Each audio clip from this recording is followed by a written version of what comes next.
好，来继续来看台中市的梨山地区，争取到经费5500万，要来起第三座的高山吊桥。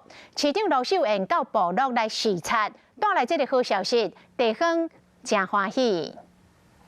将农产用品缀伫流浪顶送到南市区兑换，为满田区等等农产做准备。这一抓爱超过3-4分钟，要不过人都爱踅路行超过半点钟，还要行安全吊桥照到到兑换的果子园，真辛苦。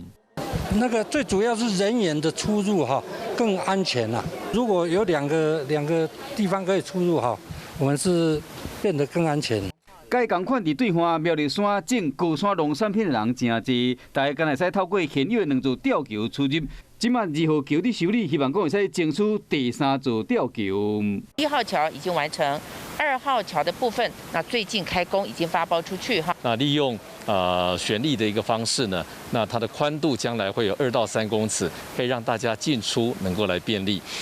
市长上山去看，带来好消息，互地方真欢喜。嘛透过详细简报说明，第3座新吊桥未来蓝图更较明确，估计将会开5500万的经费，明年要开工，并且修理2号桥，互部落人出入更较安全。